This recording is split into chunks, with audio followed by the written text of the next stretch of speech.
Live now. Yeah. Good afternoon and a warm Nelson Whakatū welcome to everybody to this, the ordinary meeting of the Regional Transport Committee. Today is the 29th of March 2022.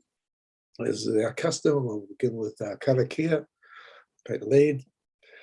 Tua te kirunga, tua kararo, kuia te roto, tua te waho, tua te hei tangata, karanga te pau, karanga te ao, humie, taiki hui, taiki. Thank you very much. I see everyone is here, so there's no apologies. Confirmation of order of business. I understand, Ms. Spate, you have an urgent matter you need to be at 3:30. So for that reason, I'll bring your item forward straight after perhaps the Chair's report before we do the public transport report, and that gives you plenty of time to deliver and get your way well and truly ahead of 3:30. I hope we'll be Thank you. Done well and truly by then. Any interests that need to be declared, do so at the appropriate time. There being none. So first item we've got is public forum, and we have two this morning. The first one is Kate Malcolm from the Nelson Tasman Climate Forum, wanting to speak about the most of the roading network. So you there, Kate?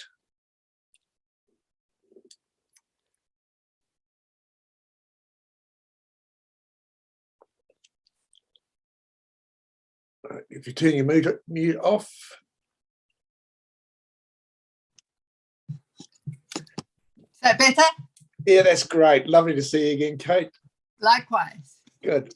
So public forum, because you're representing a group, the Climate Forum, 10 minutes. Oh, great. Good. So if you just sort of just signal when you want your PowerPoint to start, and we'll you can take us through. Okay.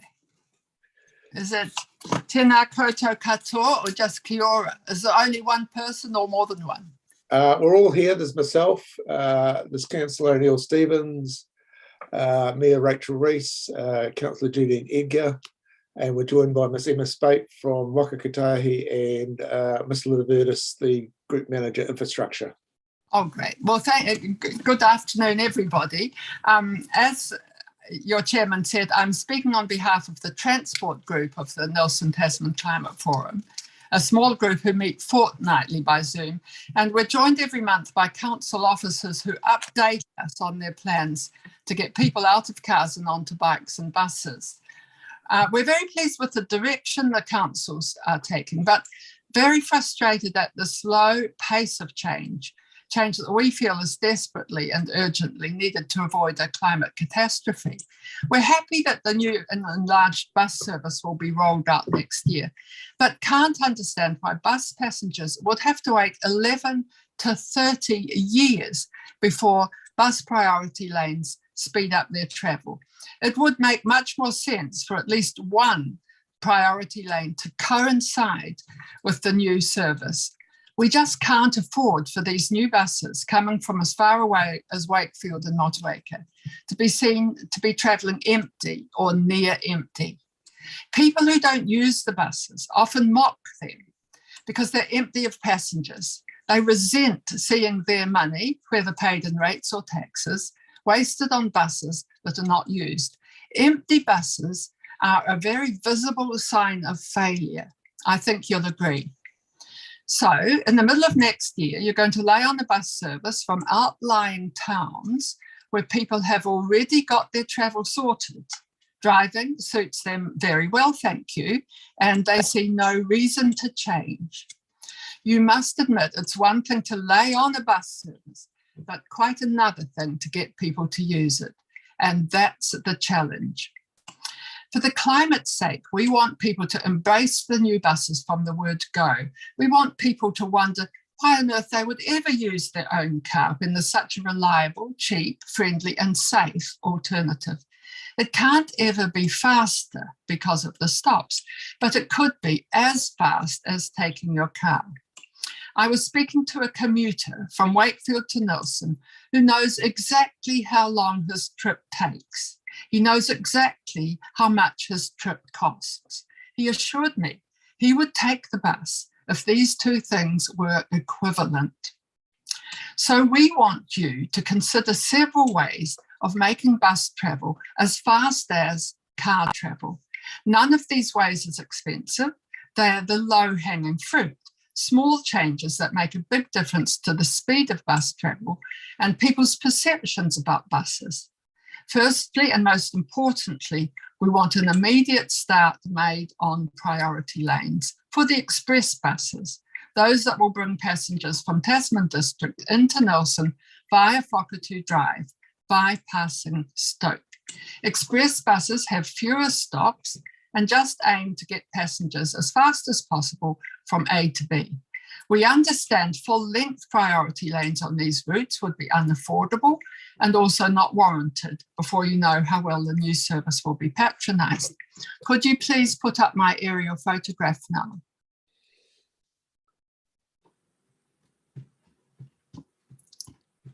Good. Thank you. So we propose a simple change using the shortcut up Beatson Road that was previously used by motorists to bypass the traffic jam on Waimea Road in the mornings. We propose Beatson Road for express buses inbound only. Outbound, those passengers are bound to use the bus to get home again, and traffic in the afternoons, being spread out over several hours, is less congested. Getting home also is less urgent than getting to work on time. According to the Nelson Future Access Study, Waimea Road will get bus priority lanes 11 to 30 years from now, one on each side of the road. Not only is this a ridiculously tardy provision, it would also wipe out most of the greenery that graces that part of the route cut off by Beatson Road. We're so lucky to have Beatson Road ready-made as a shortcut for buses without further ado, apart from flattening out the speed humps. This lane should continue all the way to the new traffic lights at Clarence Drive and should be ready to welcome the new service in mid-2023. Could you please take down the aerial photograph now? Thank you. At all traffic lights, there should be a bus priority light change so buses can get a head start on other traffic. Also, we need a sign that lights up on the back of all buses saying, please give way when the bus pulls out from the bus stops. These three ways for you to give priority to bus passengers will send a very clear signal that buses are the preferred option for longer distances. This will coincide with the rise in fuel prices and a growing understanding of the need to mitigate against climate change. So people will be reassessing their travel habits, we hope. By making these changes, you'll be taking advantage of a turning tide. Please give our suggestions your urgent and sympathetic consideration. Thank you. Thank you very much, Kate. Very, very clear. We've got time for questions if you're open to any questions. Any questions from the committee members? Right. No, it's absence of no questions. Councillor Edgar. Sorry, just early on you were talking about a gentleman you'd spoken to who frequently travels in from Wakefield. Yes. So timing was just one of those things you mentioned, and of course, you know, yes. Timing of buses is quite important. So just wondering what sort of timings or frequency he felt the buses from Wakefield needed to be to get people out of the commute. Right. So it's a wee while since I spoke to him. He's the headmaster at Hampden Street School, and he comes in, I think it would be arriving at school before 8:30. He did tell me the length of time it took, and I did make notes, but I can't find my notes now. But only to say he's very well aware of the time it takes. And also another point he made was, well, I tried to say to him that, you know, on the bus you can do things. But he assured me that in his car he could telephone people. So that's just one aspect. I would say, you know, the Beatson Road notice says between 7:30 and 9:30 is the rush hour. Motorists are not allowed to go up there at that time. And I would say that every half hour would be necessary for a commuter service coming from those districts. Yeah. People can, to a degree, adjust their timetables. Yes. And are you anticipating, just, because the Beatson Road has got a lot of speed humps, and so are you anticipating it would be the small buses because they'd be coming from Wakefield, or? I know that right now, at the present time, the officers are negotiating about how to get the new buses and what sort of vehicles they will be. I imagine they wouldn't be the monstrous ones that currently go along Route 1 and 2. And the speed humps, I think, could just be wiped out on the uphill side of the road. Right. Okay. Thank you. Thanks. You're welcome. Thanks, Kate. Bye-bye. No other questions. Okay, thanks, Kate. Lovely to see you again. Likewise. Go ahead then. Bye-bye. Next, we have Dr. Gillian Ratt representing the Nelson Tasman Cycle Trails Trust. Just wait for her to come.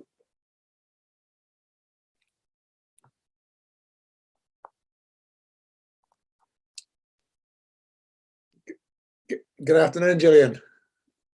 Nice to. Your mute is on.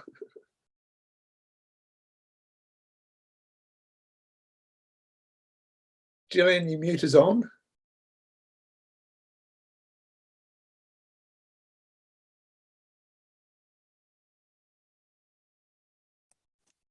Right, I'm now unmuted. Yeah. Right, can you see everybody here? I can, kia ora koutou. Great. So thank you very much, Brian, for the invitation to present to your committee. Are we ready to go? Yes, we are. We're in your hand. Great. So there is a PowerPoint presentation I sent in. So if we could put that up on the screen, thanks. Thank you. So as I expect you're all aware, the Nelson Tasman Cycle Trails Trust looks after the construction, maintenance and the profiling of the Great Taste Trail, and that's the perspective that I want to sort of put on the Wakatū Drive cycleway. Wakatū Drive path is a key section of the trail connecting Nelson City with the trail that loops out across the region. It is the highest use section of the trail, both for commuter use and as a recreation route and visitors. It is great to see that upgrading that section of trail is on the Waka Kotahi low cost, low risk infrastructure projects list. I'm sure you'll be aware it's something I've flagged with council when I've presented on annual plans, etc. in the past. As we understand it, the current plan is to widen and resurface the path along the existing corridor. Considering it's over 20 years since that current path was put in, it's likely that whatever is done now will be the solution for some time in the future. So we see that now is the opportunity to do something that's really great, both from a safety and from a user experience perspective. Next slide, please. Again, I'm sure you're all well aware of this. The Great Taste Trail is one of 22 great rides across the country. The Hawke's Bay Trails and the Great Taste Trail are the highest use trails across all the great rides. And our counters on the Great Taste Trail, we've got close to 500,000 counts on those trail counters in a year. That's not to say that's 500,000, 500,000 individuals, obviously. We have counters across different parts of the trail, and they'll also count people going both ways, but it's high use. Just that shot down in the bottom left-hand corner, that's just an example of some boardwalk that's been built on the Waikato trails, which are also applying to be another of the great rides. So there are other rides out there, cycleways out there that are wanting to join that Great Rides network, and that gives you accessibility to the central government funding for the Great Rides. Next, please. So here's part of the section that we're talking about. I don't think there's any debate that this section does need upgrade. We certainly wholeheartedly agree with that. What are the key issues? Well, there are issues with proximity to the road, and that's both safety and noise issues. Our understanding is that the rebound barrier along the road is actually not sufficient to keep a car, if it went off the road at 100k, off an impact with someone on the cycle trail. So there are safety issues there with proximity to the road. And there's also a lot of noise for people riding that section, obviously.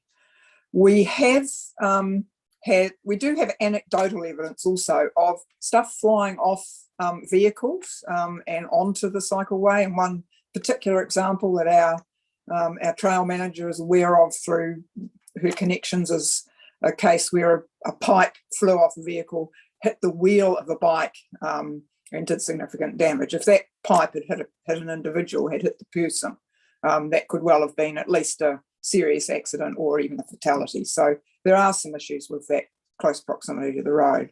It's narrow, obviously. So that's more of a rider to rider safety issue. Those of you who've ridden it, we get a few riders who aren't confident riders, and passing on this section of trail or meeting people on this section of trail can be a real issue. Surface needs attention, and there are some challenges around maintenance and resilience. Next slide, please.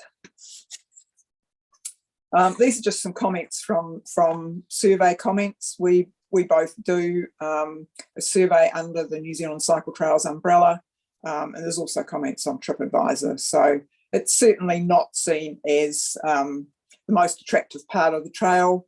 It's really a part of the trail that people ride because it's the only route out of Nelson to get onto the rest of the trail.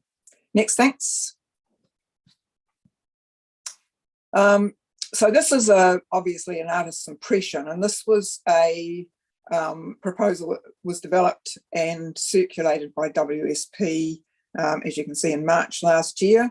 It was circulated as a consultation document, and was a design that we thought really had potential to do something pretty special and make this section of cycleway and walkway really attractive. I guess the thing that, in this artist's image, the vegetation is quite short. We'd be proposing that there needs to be some vegetation that will grow high enough to actually provide that sound barrier and help with the safety barrier between the road and the cycleway. Next. This is what they were proposing, just an example of it. If you can see, hopefully the aqua blue section is section that would be paved section or concreted section where there's enough space in the areas of land beside the road, and then boardwalk is the pink area which would enable taking the trail further off away from the road along the edge of the estuary. Next, thanks. So our vision for the Waimea Estuary is that it should be a highlight of the trail. It's a really special area. At low tide, there's birds. At high tide, it's both high tide and low tide. It can be a stunning area to ride along. We do have an enhancement project, which we've started from where the trail to Mapua leaves Wakatu Drive and goes around the top of the estuary. So we're working to try and improve that section of trail. But the issue there isn't so much the actual surface of the trail, it's really some of the areas surrounding it. But you can see that we have got, and I'm sure some of you all know this well enough, we've got boardwalk along those sections, which we've been able to construct and that haven't been prohibitively expensive or taken excessive time in terms of consents or had a lot of resistance around consenting. So next, please. Just a couple of slides just to show the use of that section of the trail. So these are our counter numbers from 2019, 20 and 21 for Wakatu Drive, St Vincent Street, so that's the railway reserve, and Lower Queen Street, that's the section that I just referred to that goes from Richmond around the top of the estuary. So you can see that Wakatu Drive is the highest use area. Next, please.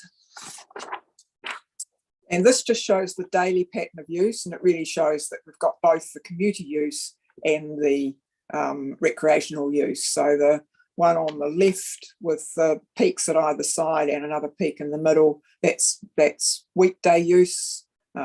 We'd assess that or assume that either side is the commuter use, but the peak in the middle is the more recreational use. And then the right-hand one is the is weekend use. So pretty good use over the weekends. And next, thanks. So our key messages are around what's needed for rider safety, and also, you know, whatever is done now it would seem likely to be the solution for, you know, up to 20 years or more, and that we see that there is a real opportunity now to do something which is really great as a facility for both commuter and recreational biking. So we would be really keen to see the options reviewed before work commences on using just a widened paved path along the existing corridor. That would obviously be an improvement, but it's once done, that's the opportunity lost to do something even better. So, you know, are there some options? Is it possible to review those cost estimates? Could it be done in stages? So if it's what's funded under that low cost, low impact budget, could we do one section and then do a subsequent section? You know, we do need this path to be addressed, but our trust view is that really we'd prefer that there's a bit of a delay and that we do get the best solution that we can. So from our perspective, I mean, you know, we've been pushing this, have had conversations with Waka Kotahi, but really our question is, unless the council is prepared to and interested in a further conversation around what that trail will look like, it's not really a lot of point in us as volunteers putting more of our time into trying to encourage NZTA or Waka Kotahi to look at something more like that original proposal that was put out by WSP. It's just a concluding slide, but that's all I wanted to say. Thanks.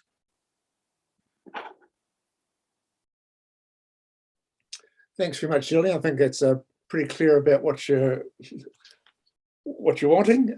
We do have time for questions. So, got Madam Mayor first up. Madam Mayor. Kia ora, Jill. Thanks very much for the presentation and also for your ongoing mahi for this kaupapa. Did you get any feedback from Nelson City Council in relation to the WSP proposal at the time?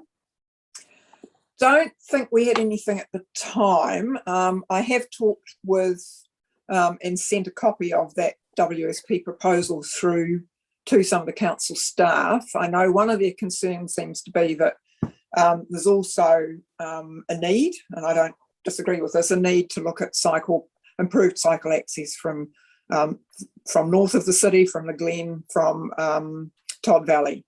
But I guess, you know, we want both, obviously. Yeah. Okay, Jill, because I'm sorry, because I've missed this one. So how extensive was the sort of the feedback process through the through WSP's sort of process? So were you seeking public engagement or well, this was Waka Kotahi contracted WSP to go through that process. So it was a WSP Waka Kotahi process, not the trust, if that was the impression I gave. That design was done for Waka Kotahi. So maybe Emma might be a better person to answer. Brilliant. Okay, but that was my confusion, because I was trying to find it. I've been busy trying to find the consultation through your space, but obviously I'm in the wrong spot. Yeah, sorry if okay. that wasn't All right. Look, just in terms of that area, you know, obviously, you know, if we talk about the boardwalk that goes further around, so once we get past this part and we go past MPI and other places like that, I remember through the cyclones, the damage that occurred, but it also seemed to get repaired relatively quickly. So in terms of resilience, if you're looking at the differences, and then I think about the pavement surface and how undulating that is around that space, what's the trust view in terms of I'm going to call it climate change impacts rather than weather impacts in terms of short-term resilience? Yeah, it's a good question, Rachel. I'm not sure I'm an authority on that, but we certainly, it was relatively quick to get the boardwalk redone. There's a section right in front of NPI where the whole boardwalk was lifted. What we've done there is we've actually put a different surface on the boardwalk, so it's not a wooden surface any longer. It's actually a sort of almost it's a surface with holes in it. So the theory there is that if we get that sort of weather again, that the water would be able to wash through rather than lifting the whole boardwalk. So that was certainly, we're hoping, is a more resilient. We haven't had that sort of a storm again since that's been in place. But yeah, I mean, we've learned about things to do as well in terms of building boardwalk and how to improve it in terms of its storm resilience. Okay, brilliant. And I will disclose a slight interest in that part, having participated with other volunteers and doing some building of that, possibly with Brian as well. Thanks, Jill. Oh, that is another aspect, is that boardwalk is something that you can get. We often have Rotary groups have been really helpful in terms of helping out with some of that sort of work. Thank you. Great. Councillor Edgar. Oh, cheers. Gillian, sorry, what was the date of this work that's just been done? Because is this after we signed off the RLTP? Has it been done subsequently to that? Well, that artist impression I gave you was March 2021. Right. But then my understanding is that Waka Kotahi WSP have been doing work subsequent to that. And really we in a conversation, we have a new trail manager now, and the conversation between her and some of the local Waka Kotahi people was that they were now intending to go ahead with the paved option along the current corridor. But again, Emma may again be the best person to answer exact timeframes of it for that process. Okay, so did you do a submission? I'm sorry, I'm trying to align my memory, but I won't. So did you do a submission about this to the draft RLTP? We did do a submission, and I think, again, I'm relying on my memory here as well. I think we did note in that submission that was one of our areas of interest in terms of the Great Taste Trail. But I don't think we went into any detail around design. Right. Okay. But again, I can hunt out that submission if that would be helpful. But yeah, that's off the top of my head again. Yeah. Okay. Thanks. All right. Then Ms. Spade. Perhaps if I could just respond to a couple of those questions. And the original work was done prior to me coming into the role, so I'm not closely familiar with it. But the team is at the early stages of engagement about what can be done under the low cost, low risk category for this work. So the walking and cycling activity class is currently fully committed. So that's not an option to do the full plan as it was identified in that WSP work.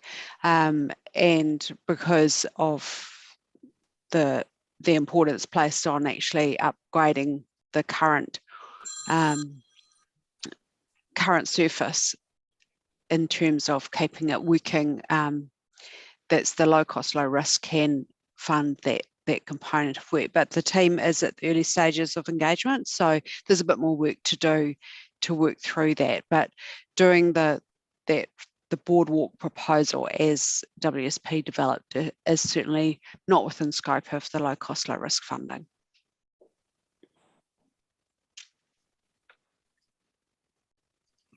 Okay. Well, that's an answer.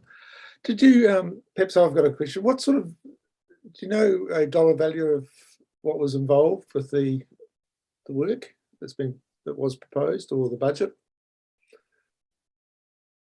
Perhaps, I don't have that information to hand. Perhaps a question I've got of Gillian. Did they give you an indication of what the available budget was, or was it? I have in the back of my head is that the low cost, low risk is it 2 million? And that the boardwalk option was costed at being more than that. Our guys certainly did have some questions about that costing. That seemed there was some, fairly substantial costs in there, which we did have some questions about, I guess. I can't remember, again, I don't have those details at hand. And one question I did have was whether, I know there's that the low cost, low risk is money that's available now, and whether that could be applied to doing part of the upgrade. But I guess you then still have the question of, well, how do you fund the rest of it? Are there likely to be, I guess my experience is that there are sometimes pots of money that appear over time that you can tap into to continue doing work. Again, I guess I'm just concerned that we're being driven by, this is the amount of money that's available now, let's do it all within this money. But once that's done, that's it. We're not going to be wanting to spend more money on it within a, quite a significant time frame. Okay, I got a couple of hands up. Kelsey, your hand still up, or yes? Yes, please.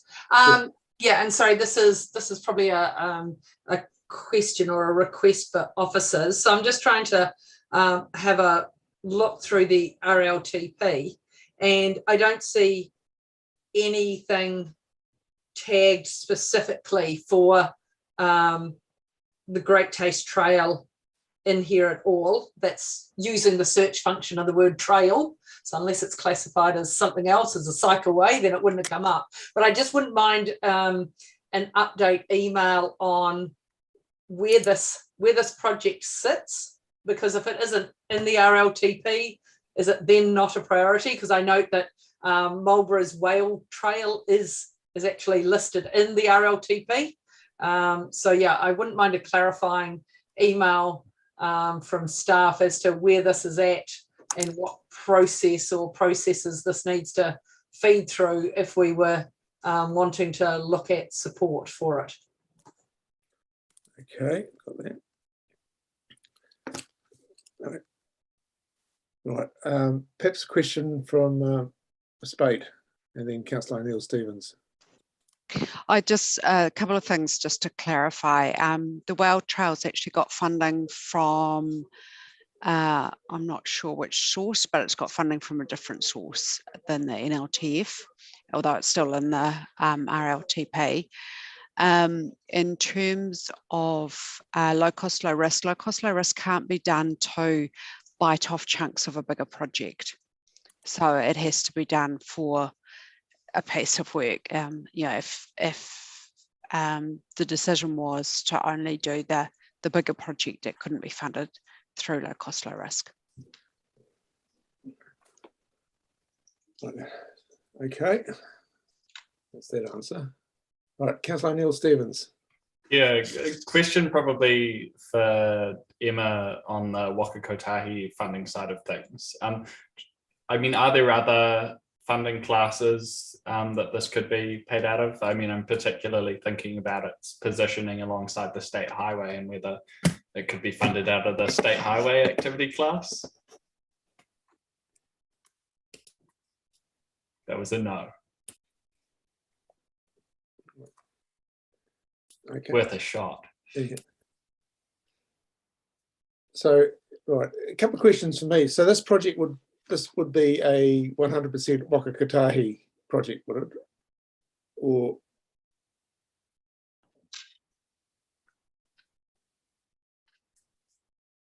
I would have to check on that. If it's I just don't have that information to hand. Okay. Just check with the team.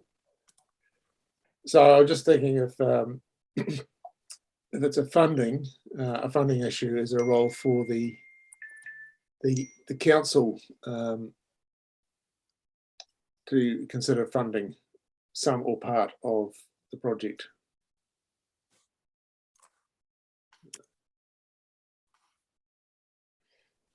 Ms. Lever's shaking his head.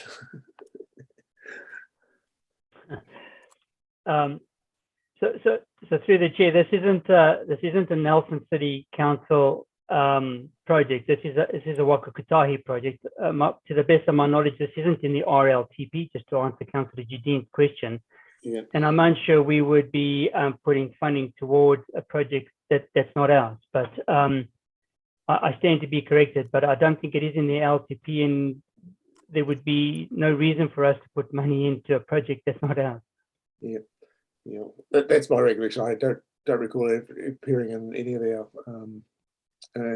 RLTP debates, simply because it's not part of our network, I guess. Okay, Councillor Madam Mayor, you've got your hand up. Oh, kia ora, Brian.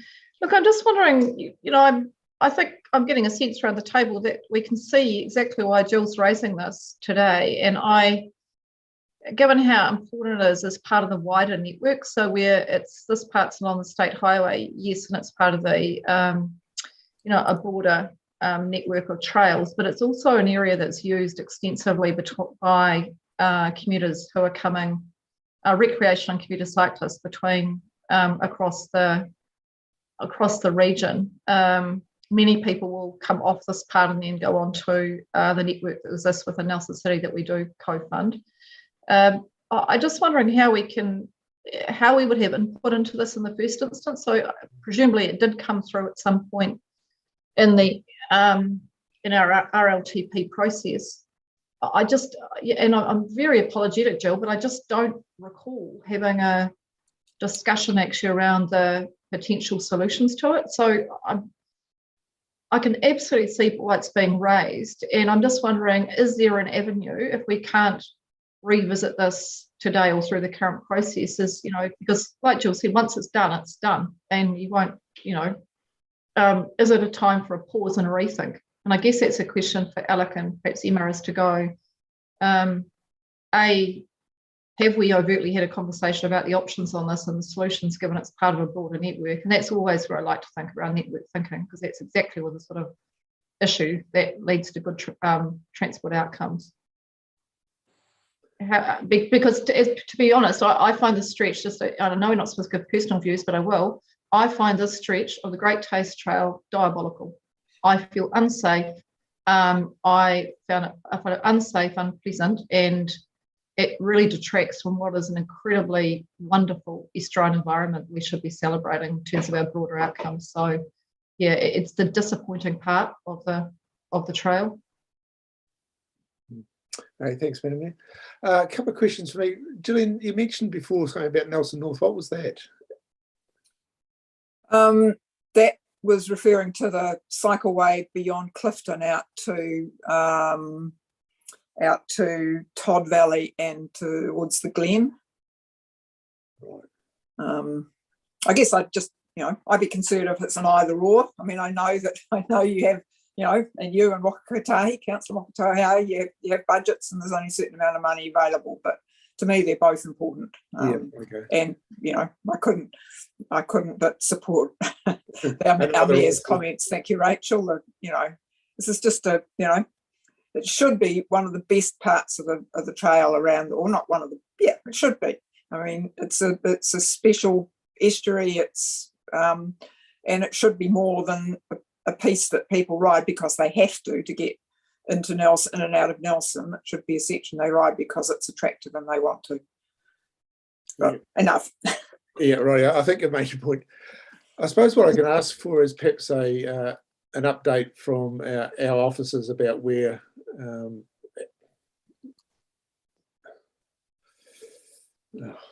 it's not part of our network. I'm assuming that the officers have had input into the plan or provided some kind of feedback at some stage.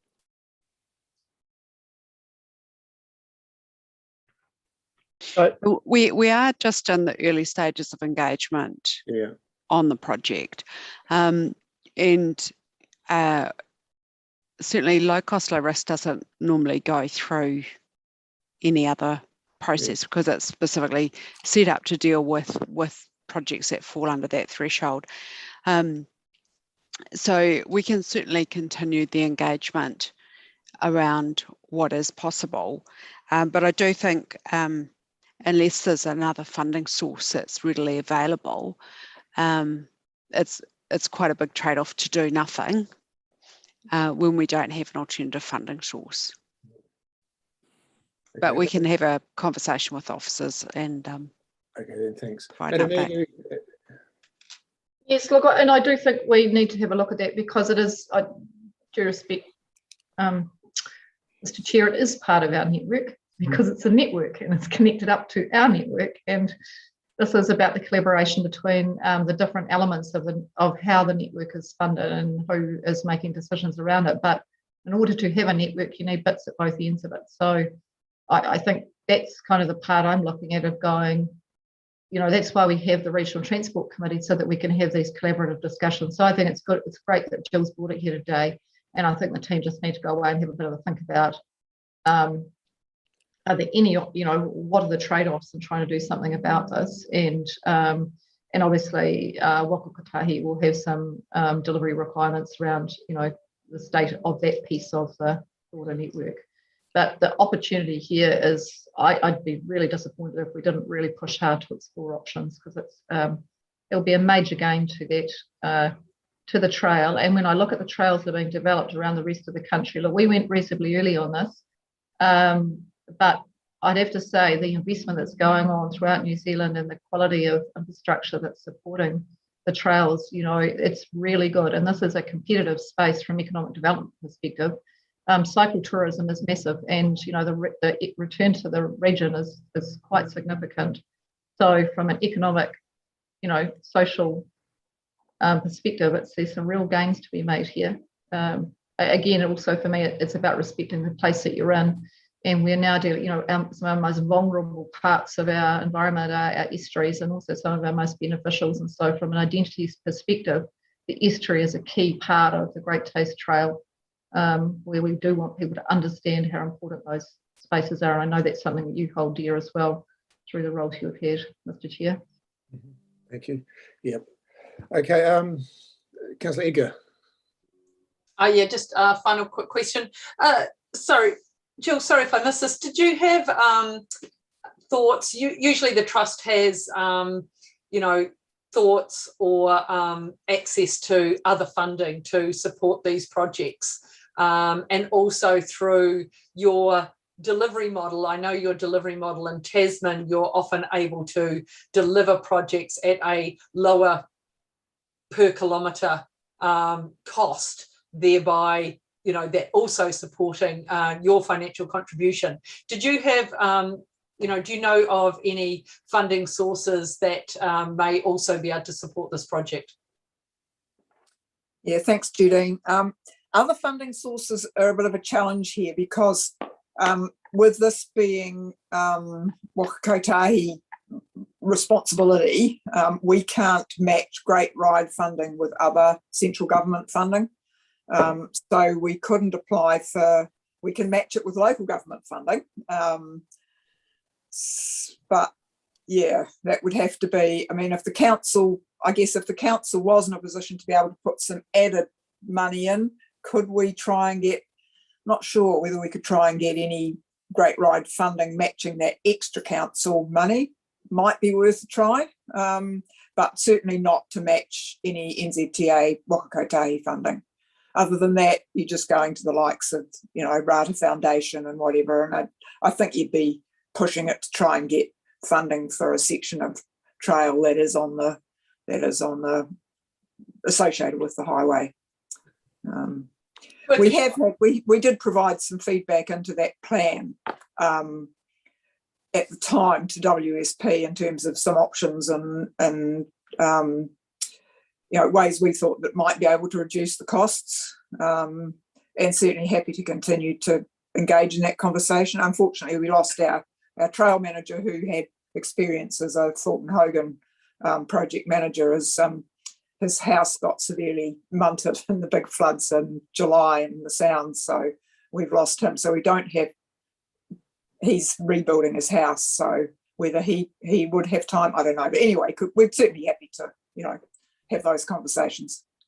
Thanks, Jill. Right, in interest of keeping things moving along and to time, I think what we've heard sufficiently from you, Gillian, about the concerns you've got with in terms of the what has been talked about. I don't say the word has been proposed from the undertakings we've got from Waka Kotahi.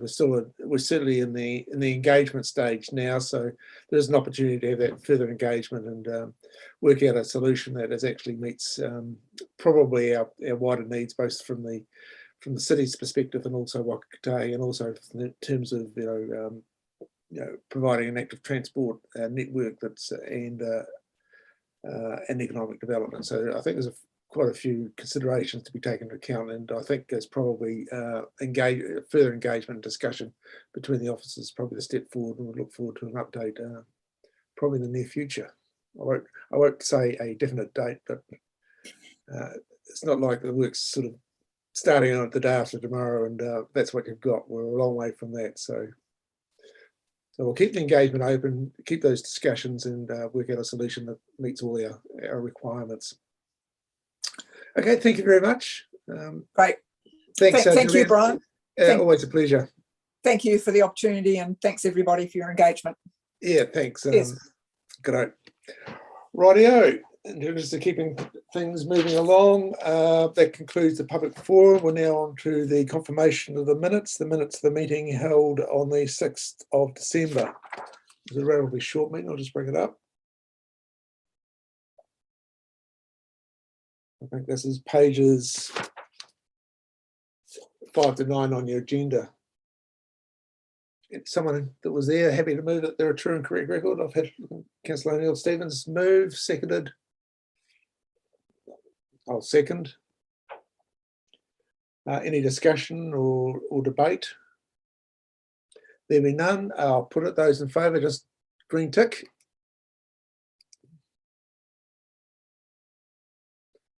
All right.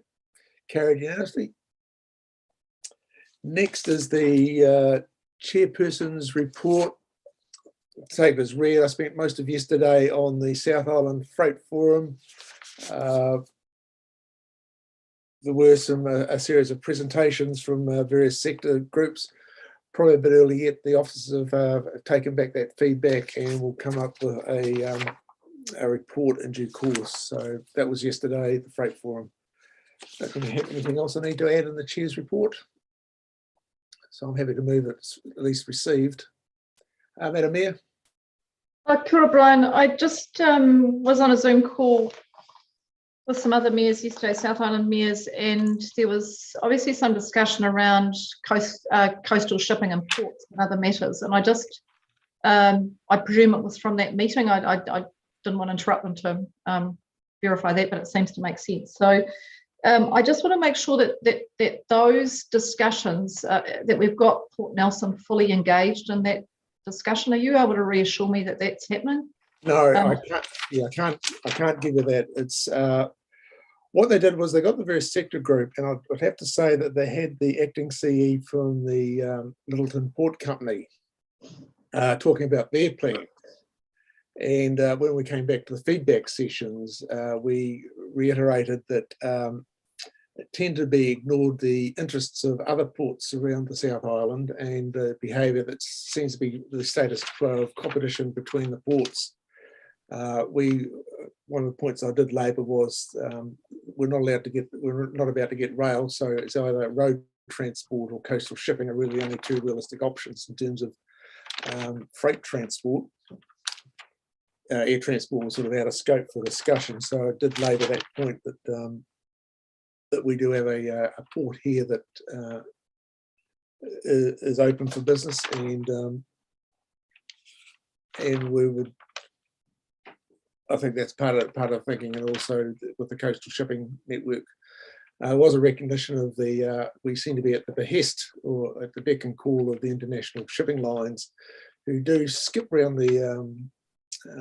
dropping off their schedule, delivering larger ships and making fewer visits so there's a need for a more comprehensive coastal shipping that actually serves the smaller ports.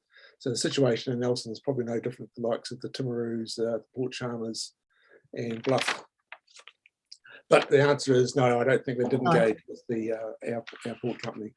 So I might suggest that we do make sure that, I'm sure, you know, hopefully they're across this, but I just think given those meetings are going on, and thank you for the context around who led up some of that discussion, I just think there's a much, you know, obviously there are some real challenges in our chief executive of the port company and chair of the port company briefed the joint committees, both councils last week, I think. But I would just note this is a multifaceted strategic infrastructure that plays a critical role in the ability for Nelson City Council to deliver services to its community, given the dividend stream that we rely on from the port company. We cannot operate without it. So I don't want things to sort of get dancing down the pathway around a little bit of lead response when in fact actually this, given the dynamic nature of that industry, that really needs to be led up in my view from our port company. It's just such a complex space that you know, I wouldn't be confident expressing a view myself on that without some really detailed views from, and I know you haven't, so it's just when I heard that, there was sort of some general discussion about potential for greater collaboration, but I just wanted to be seen in the context of what that means. If you've highlighted, given we're not going to see rail, we're delighted if we had rail, but so the scenario for us is also there's quite a degree of competition around some of the freight that goes out of our region and the interrelated opportunity from the container relationship we have at the moment. So yeah, when I hear those conversations going on, I go, oh, I just want to make sure that Paul Zealand and Hugh Morrison are right across them. Yeah, well, it was a say, so it was basically for, I suppose, local government to get some input from the sector to help with the understanding. I'd have to say that there are no strategic understanding, as I would say, was highly varied and very patchy and far from complete. Ms. Bate. Thank you. I do know we do have a small amount of funding to really start working in the coastal shipping space and looking at those connections, and we have been reaching out to all the ports, and I think there has been quite a bit of interest from the top of the south in that process, but I'll follow up with our guys and make sure that they are checking that we have that involvement from your port. Yeah. We did have a presentation, I think, from a chap by the name of Jan Hinds, who's from Pacifica Shipping. And Nelson was one of the two regional ports that they did visit, the other one being Marsden Point. But we didn't get anyone else operating in the regional shipping space presenting. As I say, it was just one from each sector who may or may not be representative of the entire sector. And maybe it was becoming quite evident there was a large amount of sort of siloed thinking, and people probably speaking from their own perspective rather than the sector. The other thing I'd probably just say from that was, the drawing back was, it did have the freight movement had a very much up and down the eastern seaboard feel about it, either the main trunk railway line from Picton to Bluff and also State Highway 1, and those areas that were perhaps off that corridor were perhaps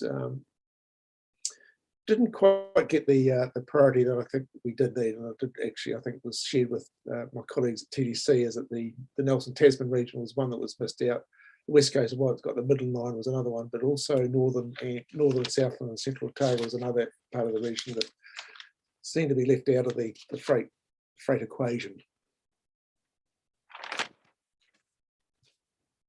Anyway, so it was a long day, and there's a lot of material got shared, so that's been worked through by the various officers there, so they'll report back probably at the next South Island RTC meeting.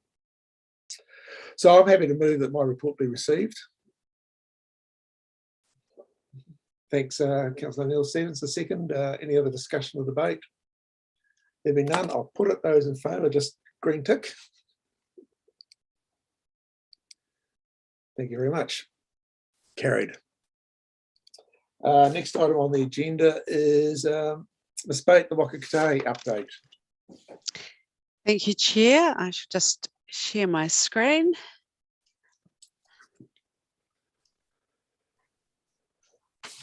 And you can now see that. Sorry, I'm just making sure I've got all the relevant controls at my fingertips. Right, so in terms of our national updates, first of all, just talking briefly about Te Kapahu, which is our compass for Waka Kotahi, and we've been doing quite a bit of work internally, just ensuring we're really clear about our purpose and our vision for a land transport system that connects people, products and places for a thriving Aotearoa. And obviously, given the conversation we've just been having, that's important and well aligned for the Nelson region as well. Obviously, everything we do needs to connect up, and we're working internally to try and make sure that we're always doing that as well as we can do. We've got a really broad program nationally for 2022, and I'll go through each of these topics, but as you can see, there's some quite big funding issues, but there's also some big strategic challenges in terms of emissions reduction and road to zero. Starting with the Land Transport Revenue Review, as you know, the National Land Transport Fund has been under pressure for some time. We've got increased demands, rising cost of labour and materials, impact of COVID-19, and we're seeing that having a more and more significant impact, and also delays that are driving up costs. So this review is initially focused on making some short-term changes so that we have a more sustainable funding environment to work with and to partner with the councils around the country. There's longer term work needed to generate a fully sustainable National Land Transport Fund. Alongside that, we've got the new regulatory funding model that we've needed to develop, and the regulatory part of our business is really important to contribute to safety, and we need to ensure that we have high levels of compliance across both people and vehicles. And the review is focused on ensuring that the regulatory system has got the funding that's needed to be sustainable, and that the right people are paying for the right things. So we're not cross-subsidising across the system. As the consultation's now underway on that, and the consultation covers 8 key areas. So how the revenue is allocated to regulatory activities, the charges for data access, that's something that a lot of people want access to, and then the fees and charges for driver licensing and testing, motor vehicle licensing and registration, the road user charges, administration, transport service license holders, motor vehicle certifiers, and electronic road user charge providers. So there's quite an extensive set of consultation materials. They're all available on our website, and really encourage anyone with an interest to take a look at that and have make sure you're familiar with it and have your say on what you think should happen. And we do want to obviously continue to think about access and making sure that all people can access the system in the most appropriate way. One of the areas that has come up, I think, quite a bit as we were looking at the RLTP in Nelson, and is becoming is certainly something we would expect to see getting more attention and prominence as we as the government works through the different steps it's thinking about on the emissions, is that we've got the emissions reduction plan due to be finalised in May, and then we're working on the National Adaptation Plan, which will be released around August. And this will impact on our work right across the land transport system. and impact on how we look at making investment decisions in the future. So making sure we're having the right contribution to national climate change mitigation and adaptation objectives. So I think that's one of the key areas. And probably like Road to Zero, this mixed social license for making changes and investment decisions in this area. Road to Zero, you will have seen recently released public awareness campaign. And this is the first set of steps really in a 10-year program to really fundamentally shift public perception and behaviour around safety on the land transport system. And so we do want to disrupt the attitudes that New Zealanders have, the acceptance of a road toll as an acceptable price to pay. We don't think that's acceptable, and what's more, we know that in other countries around the world, they've taken action and fundamentally shifted the per capita deaths and serious injuries on their roads. So we have the vision under Road to Zero of 0 deaths and serious injuries on our roads by 2050, and the interim target of a 40% decrease in deaths and serious injuries by 2030. That requires a fundamental shift in what we do, both in terms of how we set up a safer system, but also on behaviour of everyone using that system. And so we'll keep working and providing all the resources about the different parts of that safer system, from the roads themselves, the speed environment, how people are trained and licensed to be on the roads, and how safe vehicles are. So all those different parts of the system. One of the more kind of back office tools that we have, but actually a really important one to be familiar with as a RTC member, is the One Network Framework. So the One Network Framework is the system used for categorising roads and the walking and cycling freight routes right around the country, in public transport as well. So we have had previous information on this in RTC meetings, and your officers are obviously familiar about it because they've had to classify their network using the framework's categories. And all RCAs have now completed that work, and now we're looking at how that gets completely integrated with all the other policies and processes that we have. And we'll connect also to speed management planning, which I'll talk about in a moment. And so the full implementation of that framework will be in time for the next NLTP development. So the speed management program is coming, and this is just awaiting the final steps in the parliamentary process to get the rule passed and approved. And then we move into the interim processes for the speed management framework, and having a plan in place for each region that looks across all of the roads and brings in the plan. It has the new speed management guide that then connects back to that One Network Framework. It has the National Speed Limit Register, which is one source of truth for what the speeds are in each part of the system, the new speed management planning solution, and an updated Megamax tool that sits behind that. And sitting alongside that will be things like, where should safety cameras go and what sorts of safety cameras should we use across the network. So those safety cameras are transferring across to Waka Kotahi from New Zealand Police. And as part of that transfer, we're also looking at expanding the network significantly and ensuring that we have cameras on the highest risk roads.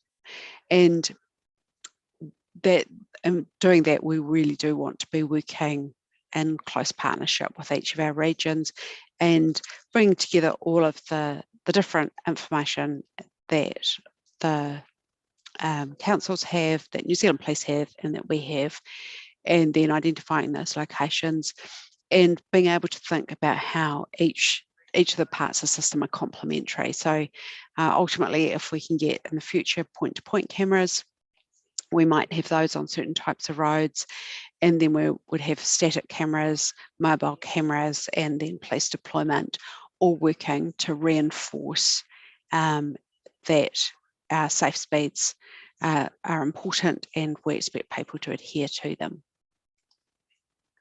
And another important plank of safety, we know that the safer the vehicle, the safer you are. And so Right Car website has been updated with all our latest vehicle safety ratings. And that's not just how they protect people within the vehicle, but how they protect people outside the vehicle in a crash situation. There's also carbon emission values in there. So really great little tool. You can just pop your number plate in and find out all about it. And particularly if you're looking to buy a new car, you can use it as a filter on Trade Me, or just look it up yourself and make sure you're buying the safest car for your budget. One of the important things that the Road to Zero approach is looking at is, what do New Zealanders think about road safety? And we did our most recent survey and found that 44% of respondents thought that deaths from road crashes are acceptable. That's a pretty shocking figure from our perspective, and clearly when people have been directly impacted by a death or serious injury, they probably have a lower tolerance for deaths and serious injuries on the land transport system. But concerningly, about 23% of people felt there's not much chance of a crash if you're careful when you speed. And we know that the evidence simply doesn't back that up. More positively, 3 out of 4 people did feel that did have support for lower speed limits around schools and urban areas, and that's one of those priority actions under the speed management plan that will be coming in. So it's good to see we'll have stronger support for that.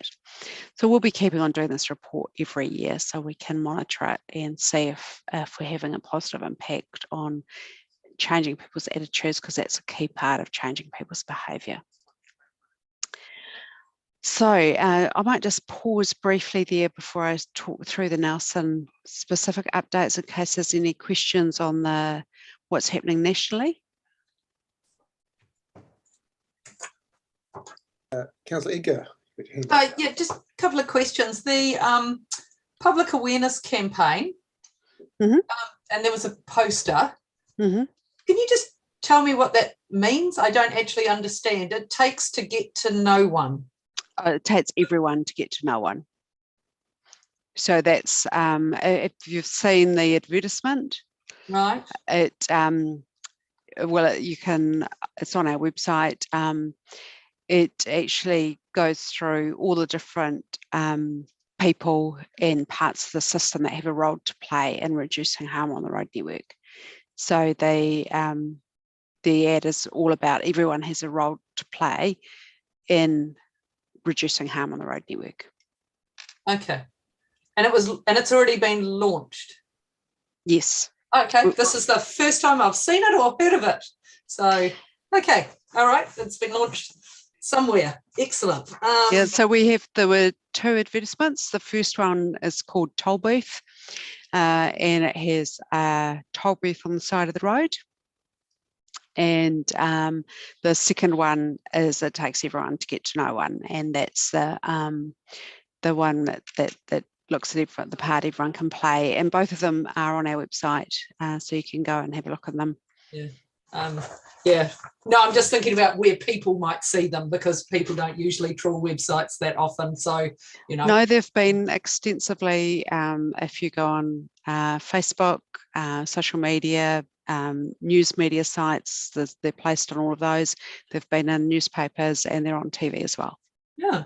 Okay. Haven't seen anything on any of those sources. So okay. Yeah. Maybe not in local papers or things, maybe. Just on the Road to Zero, the 44% of respondents think deaths from road crashes are acceptable. What was the actual question that they were responding to? I'd have to go back into the detail. There are a lot of questions in the survey. But it was, across the board, the full survey is also available on our website. So under the Road to Zero page, which I can get the link sent out for you all, has all the full survey and the full report on it. Yep. Okay, just, yeah, you know, how a question is phrased can massively impact the answer. I would, you know, I would be like you, a little mortified if the question was, you know, do you think deaths from road crashes are acceptable, if that was the actual question, and 44% said yes. So that's why I was just, yeah, wondering how that was phrased. Yeah, okay, thank you. Thanks. Councillor Neil Stevens, your turn. Thanks. Yeah, just a few questions. My usual two, around when can we, any update on when we can expect the Accessible Streets package to come through?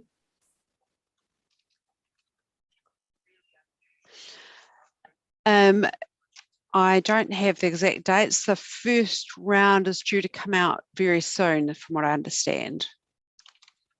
Okay, sweet. It's now called Streets for People, I think. So yeah. not Streets for People funding, but the Accessible Streets rule change package. Oh, the rule change. Okay. I don't know the date of that, so I will. I can just find that out and send that as a follow-up email. And then I've seen since our last RTC some slight updates to a general Q2 for when we can expect the setting of speed limits rule. Any more detail on when we could expect that beyond sometime within that quarter? So that's beyond our control. That is in the hands of the parliamentary schedule. So we understand it's not far off, but we can't confirm that until it's actually through whichever order paper it has to go through. Okay, and then final question is with the revenue review, the new regulatory funding model, the focus on Road to Zero and the emissions reduction plan coming through, and obviously a lot of that likely to sit around transport. Can we anticipate significant changes to Waka Kotahi's funding focus?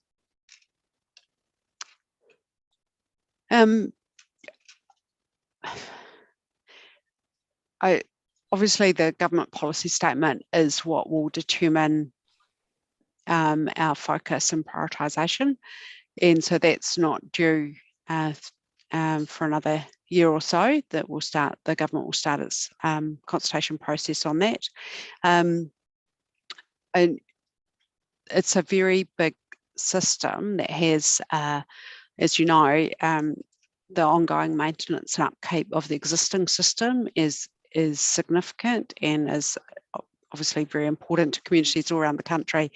So there's I think what the overall review is looking at is that there are increasing demands and expectations of the system at the same time as costs are going up. In terms of the priorities, the government obviously needs to set those, and I would say that we can see from the initial discussions on climate change and emissions reduction that that's something that they do feel is important. So I'd expect to see something identified in that space, but beyond that, that's a matter for the government. Thanks, Emma.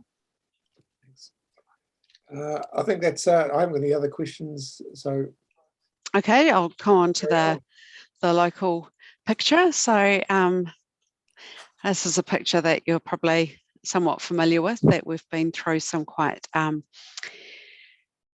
significant flooding and rain events across the top of the south, actually, and some of that directly impacted on Nelson. And so a couple of pictures there just showing the scale and volume of water and slips and impact on the road.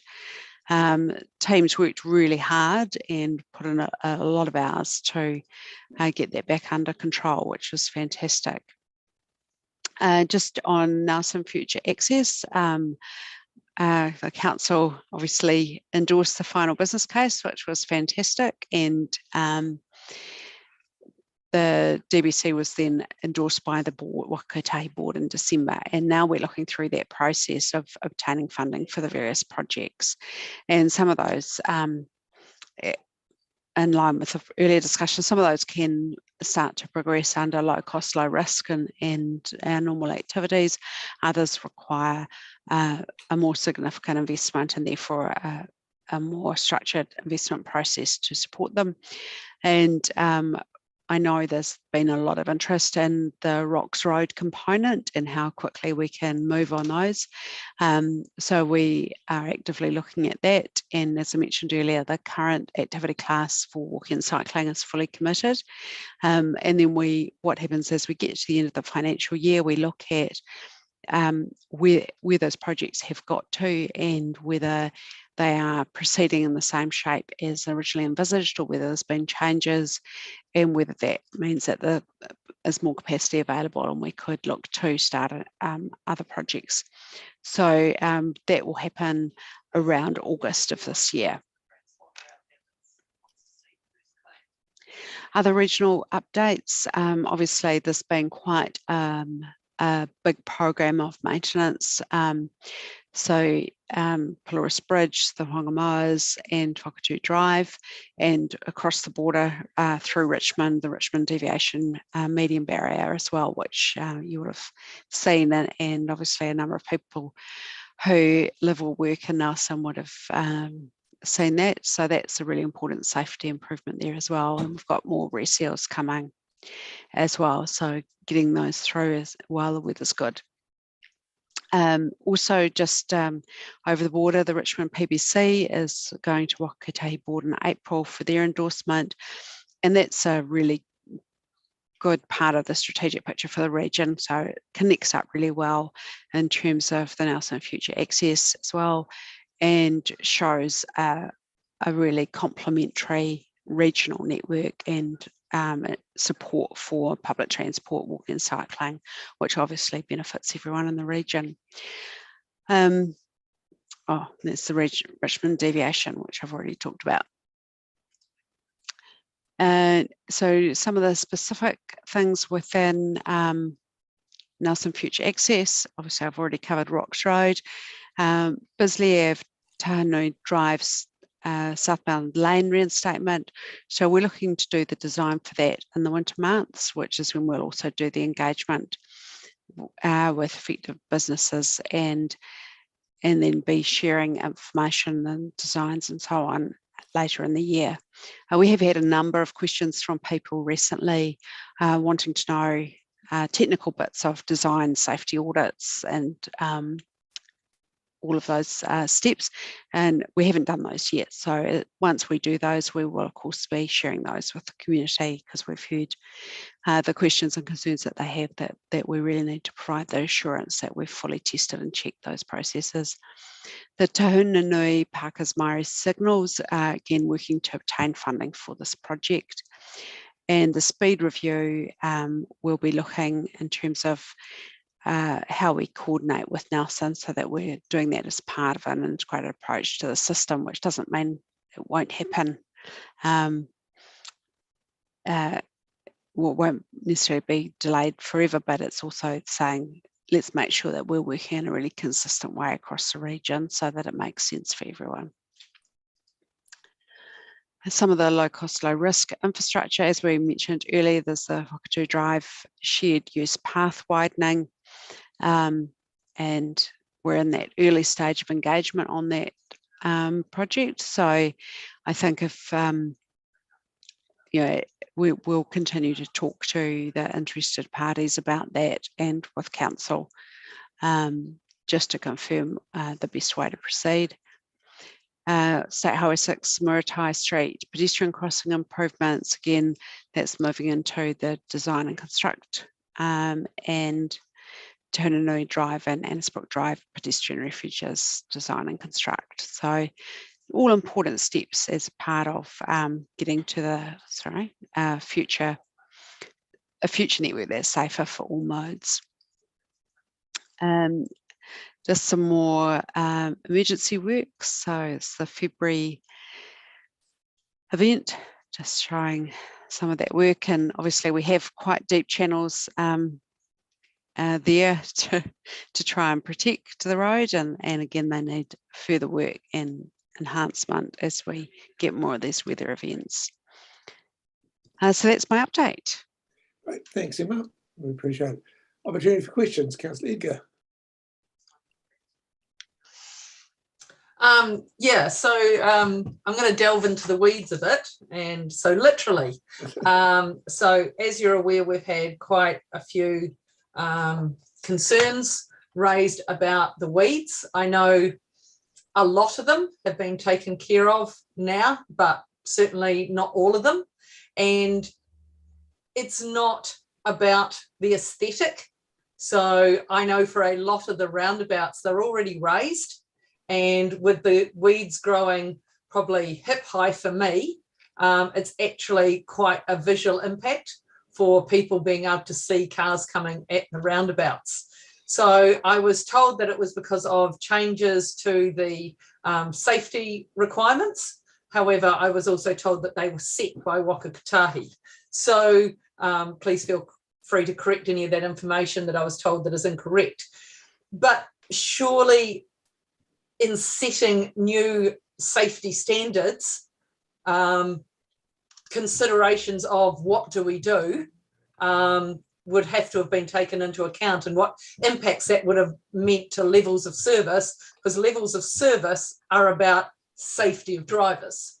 So can you explain what happened, how we got to, and what will be the process going forward? Sure. So one of a really important tenet of how we operate the network and how all road controlling authorities operate the network is keeping our workers safe.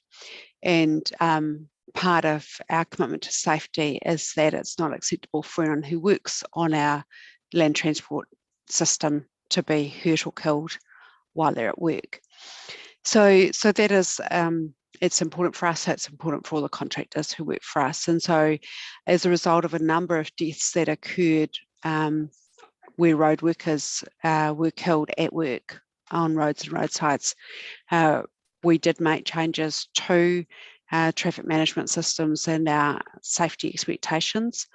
And that has meant that previous practices where workers were more vulnerable have been stopped, and we've put in place standards that require a higher level of safety.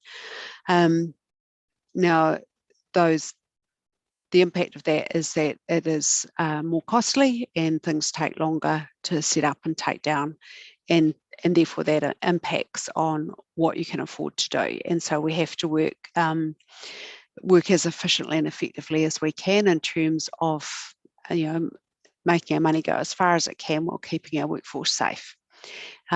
So we are in the process currently of reviewing the processes and systems for temporary traffic management and worker safety in terms of what we've learnt, and also ensuring that we do keep our practice fit and appropriate for keeping workers safe.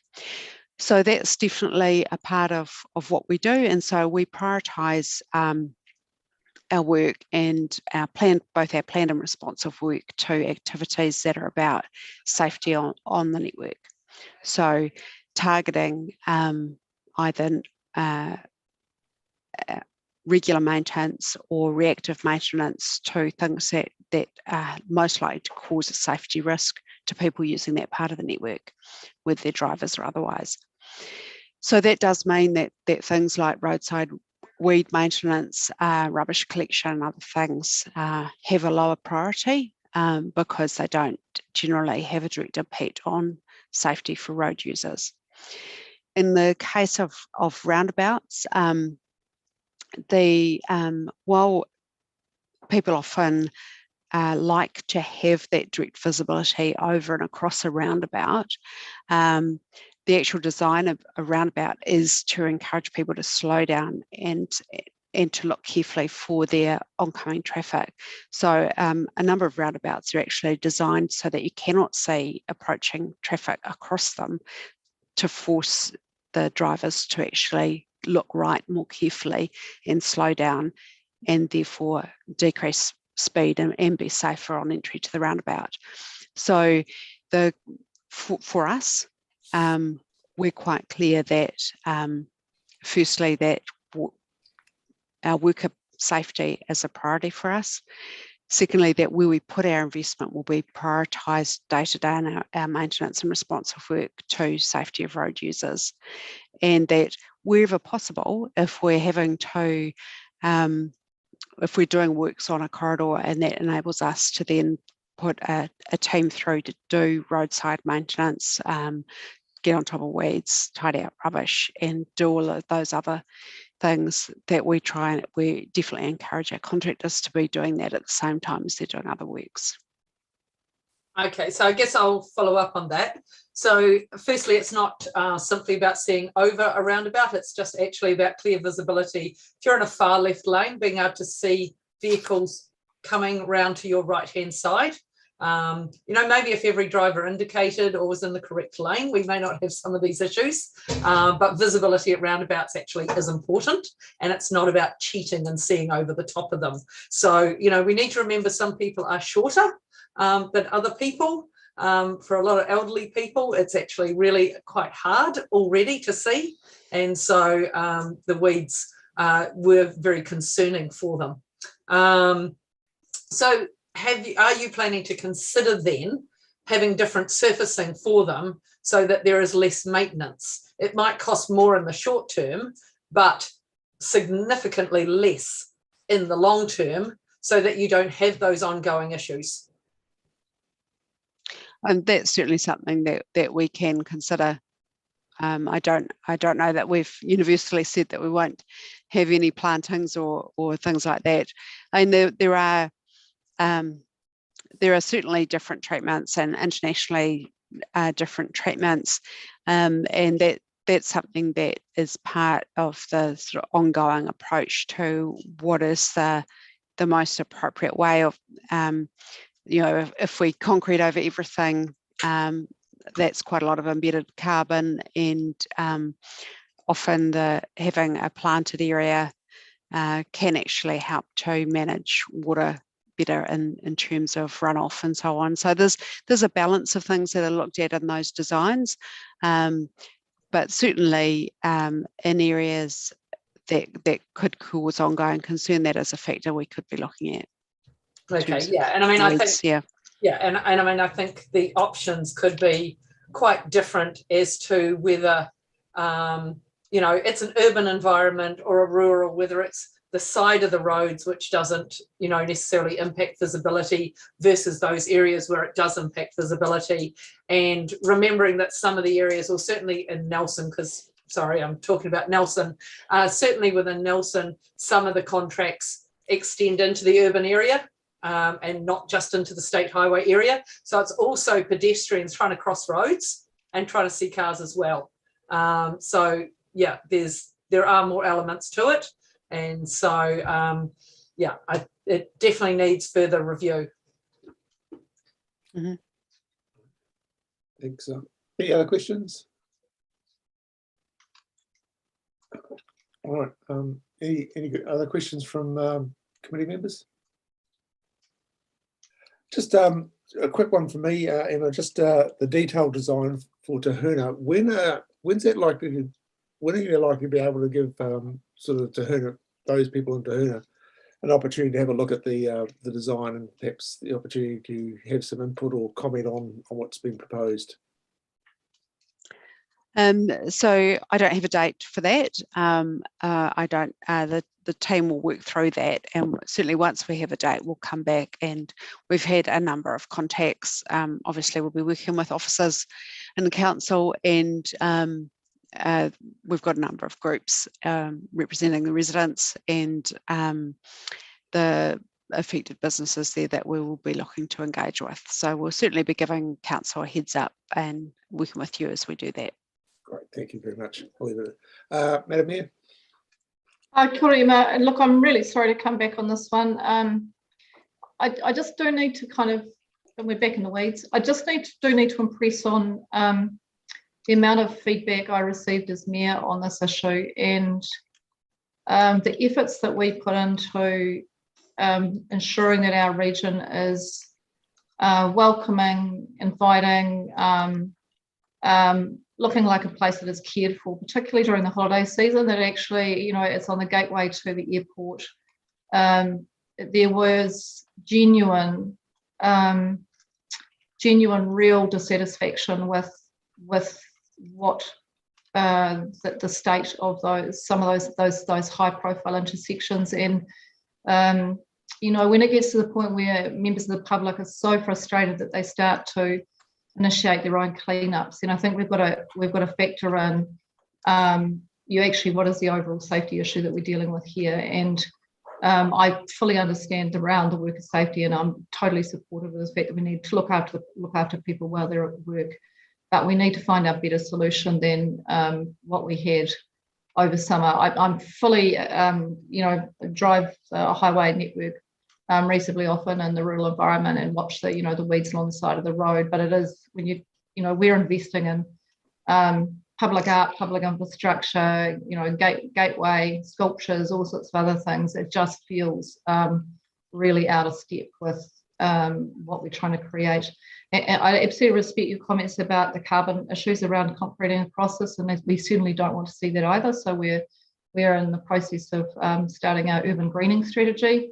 Really see that as important. I tried my very, very best to see it as part of an urban greening strategy, but as try as I might, I just couldn't quite get myself there. So it seems like the most minor issue, but what it does is we work really hard to ensure, that we address graffiti, that we keep our streets clean, that we do all of those things. It's those high profile locations that can really undermine some of the other work that we're doing. Also, our community's perception actually of whether we care or not. And I'd like to think that we can work together to find a solution that's, something different than what is there. And as a slightly vertically challenged person, they did, the height of those weeds I did find quite unmoving as I was having to drive through some of those intersections, taking on board it slows people down, but actually what I was watching was a very stop-start traffic. It's a very, very close nose to tail. So I'll just leave it there. It's, it really did consume quite a bit of my inbox, and a remarkable amount of people who never talked to me about in a negative way about council, but actually they were really, really disappointed and felt embarrassed to be welcome visitors to the city. Right. Any other questions? And I'm mindful that you need to get away by past, Emma, so wrap that up. So no further questions. You happy to move the report be received? Someone to second? Thanks, Councillor Edgar. Any discussion or debate? I'll put it. Those in favour, just press the green tick. Done. Thank you very much. Do you want to take a break for 5 minutes, have a bit of a stretch? Yep, okay, we'll have a 10-minute break and come back at past for public transport, and we'll let you get away. I suppose you're going to stay, Emma, or you'll move on to the next thing. Yeah, if I could head on to my next one now, that would be great. I've read through the public transport paper, and there was nothing in there that I was concerned about or had questions about. Thank you. That's good. Well, thanks very much for getting and good seeing you again. And hopefully, when things loosen up a wee bit, we'll be able to see you in person. I'll absolutely be down in person. Thank you. Okay, lovely to see you again. Thanks, Emma. Okay, bye bye. Right. Okay, we'll just take a break till 3:15.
Okay, we'll wait for members to come back.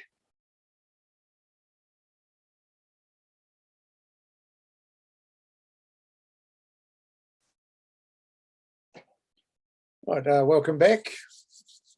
Yeah, don't realise how much you appreciate a break when you have one until you have one. Okay, reconvene the meeting, and I think we're on the last item, the public transport update, and I understand this. Mrs. Parfitt, this is your report. Thank you. Yes. Yeah, take the report has been read, but is there anything you wish to highlight or add, or any additions or alterations since the report was prepared? Thank you, Mr. Chairman. Yes, there are. So it is a report simply for your information, but there are a couple of things that I'd like to update you on before I take questions. The first is the COVID-19 situation and Omicron's presence beginning to be felt here in Nelson. I want to reassure the committee that we do have a business continuity plan in place for the N-Bus service. So far, we've had one driver contract the virus, but the operator has been able to maintain their existing rosters and the normal services. If the virus spreads and affects more drivers, it is possible that we will see some services cancelled at relatively short notice, and this has certainly been the case around the rest of the country. So we are preparing some comms. In fact, some comms have already gone out, which remind the Nelson public, Tasman public, that the bus service could be impacted due to driver shortages. And the message that we'll be pushing is sort of know before you go. And we're pushing people toward the Tracker Bus app, which will inform them if any service has been cancelled at short notice. Thankfully, it has not happened yet. If things get really dire, we may revert back to our COVID timetable, which is a timetable we used during lockdowns, which is essentially the weekend service with a couple of extra services thrown in for commuters, and maintain the service that way. So, so far so good, but let's hope we don't have to go there, but we may have to. The second item I want to make you aware of, and it probably couldn't come at a worse time for us with regard to Omicron, is that late in March, the central government announced an initiative to halve public transport and total mobility fares for a 3-month period. So since that announcement, council staff have been very busy behind the scenes working with our operators to obviously, we're going to roll that out.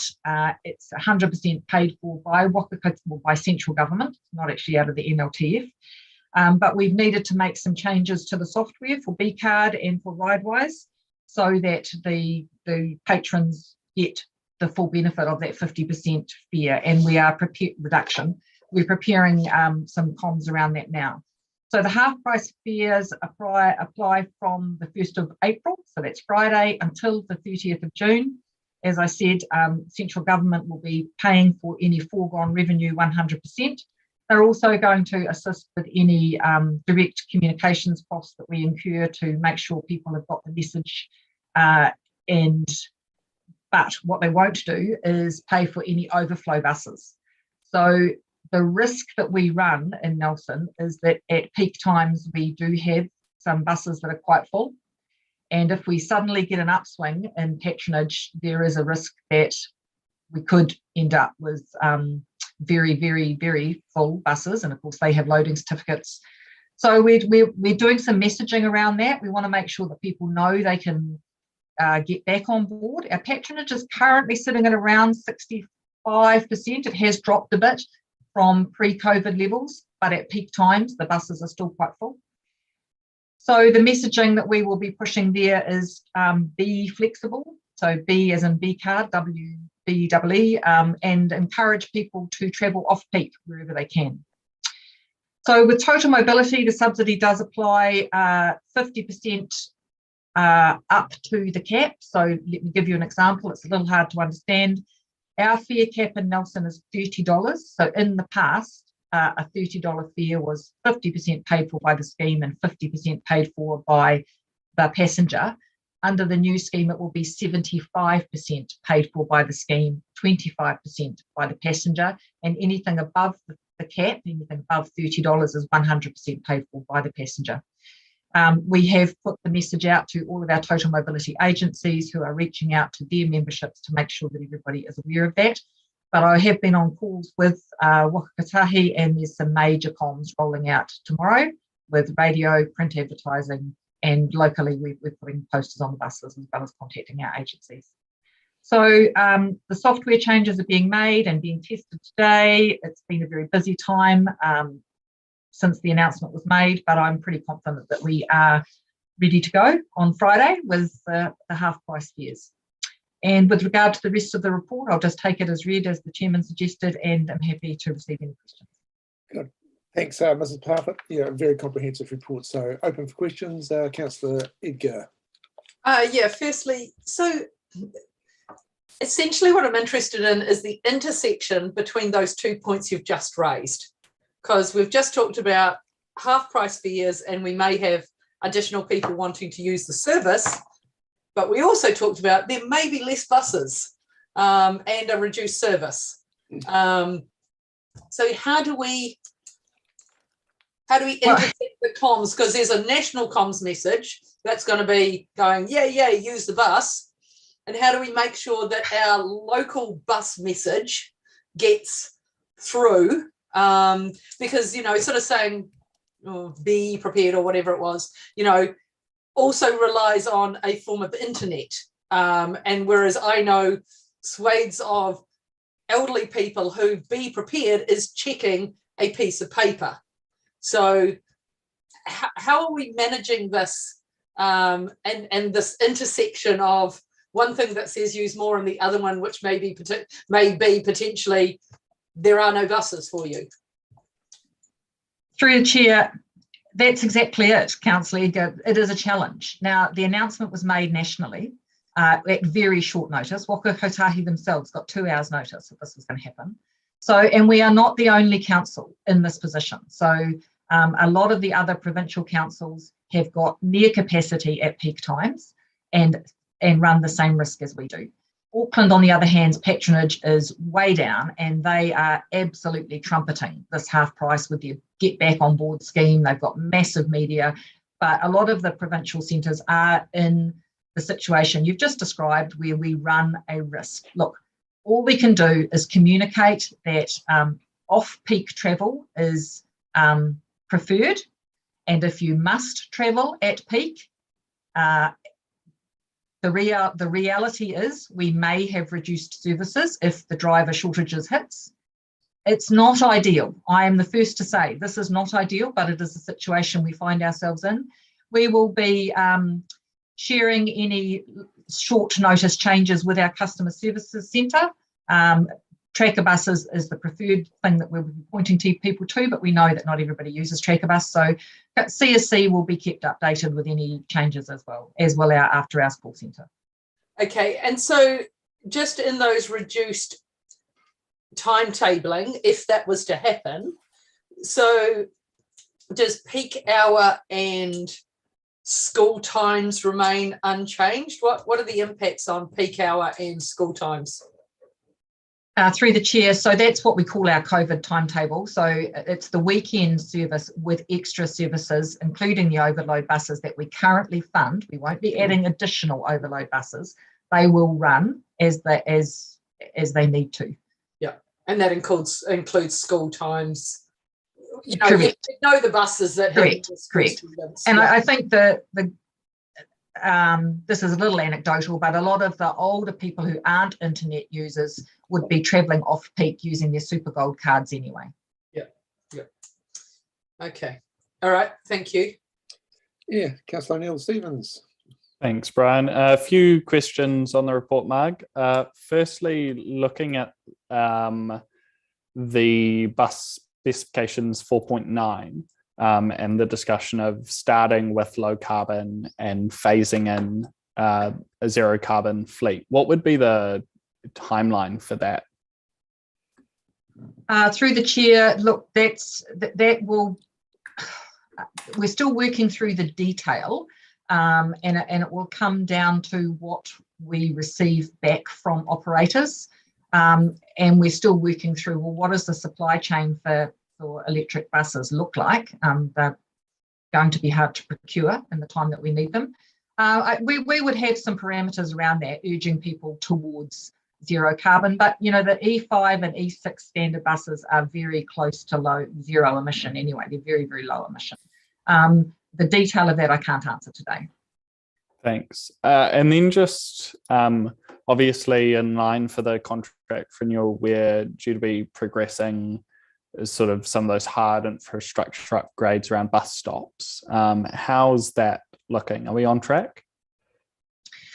Through the chair, we have public transport improvement budget in both the LTP and the RLTP. Some of that is still subject to Waka Kotahi to approve our detailed business cases.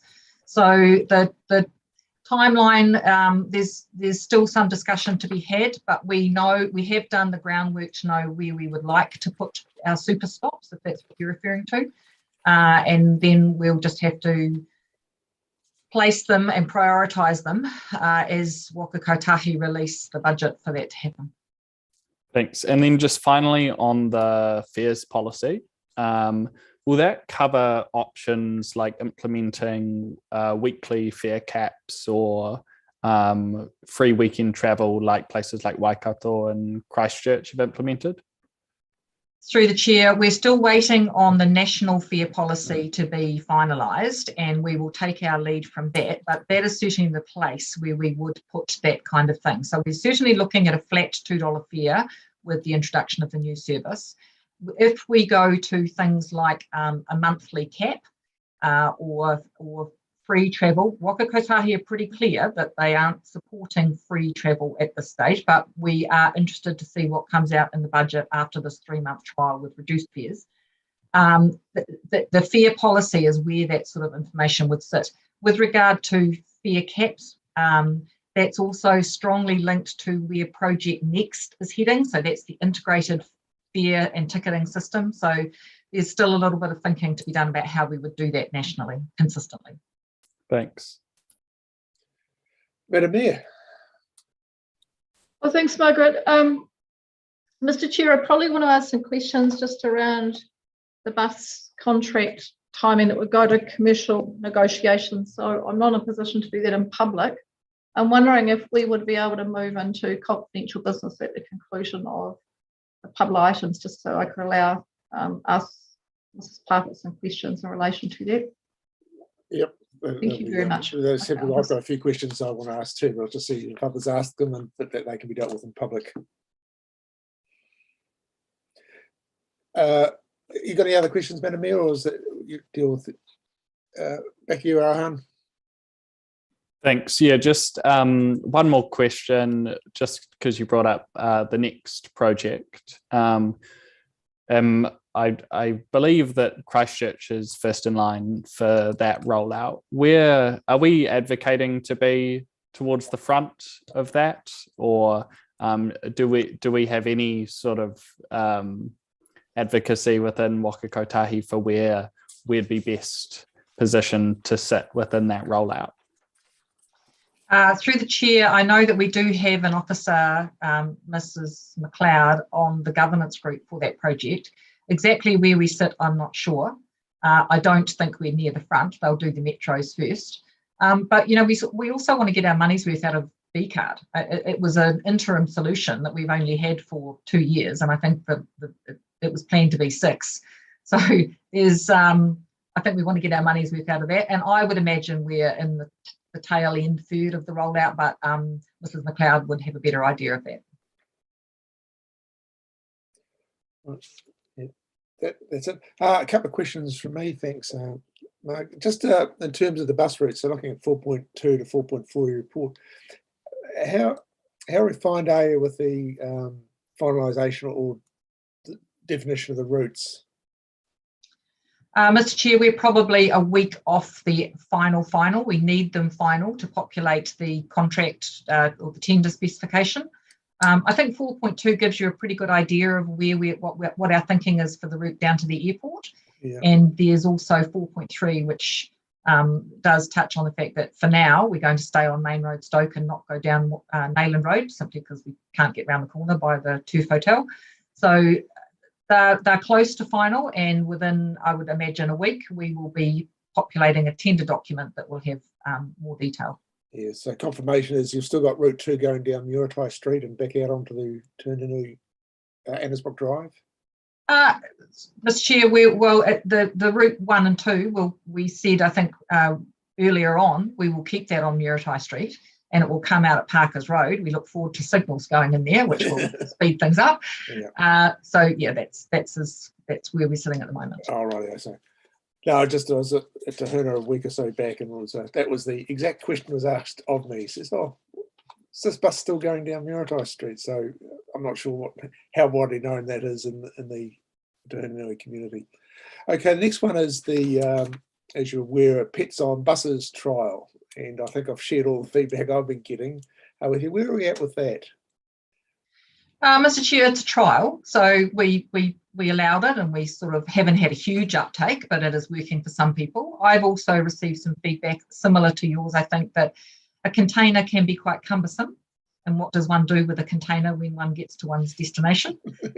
Look, we took advice from other public transport authorities around pets on buses, and they all require a container. That, to my knowledge, if you dispense with the need for a container, you would be instead saying, muzzle your dog, and I think that's a very, very big step. I'm not aware of any other councils that do it.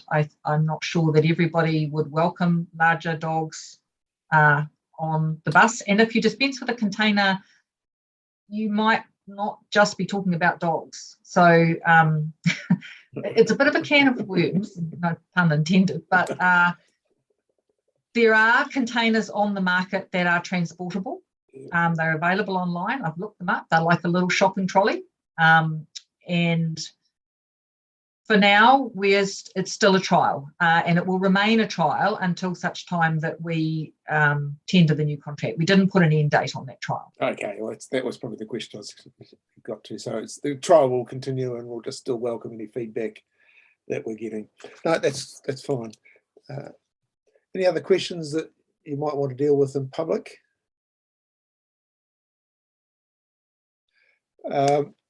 Yeah, okay, so Madam Mayor, you've got a question that deals with some the commercial interests. So you're asking that we go into public excluded. The reason being, I forget, is it 7.2I? Here we are. Yeah, to enable the local authority to carry on without prejudice commercial negotiations. That's correct, Councillor. Okay, so that's the reason, is that and it's to deal with the upcoming contract. So you're happy to move that we go into public excluded. I'm happy to second. Those in favour will say aye, or just tick. Through the chair, could you please identify that you are in a space where you are not being overseen or overheard? Yeah, we'll do 2 ticks. Right, it has been moved, and confirmation that we can't be overseen or heard. So we'll just give the GAs the opportunity. Did officers confirm as well? Yes, please. Okay, I'll just wait for the live stream to be switched off. Could I have 1 moment, please?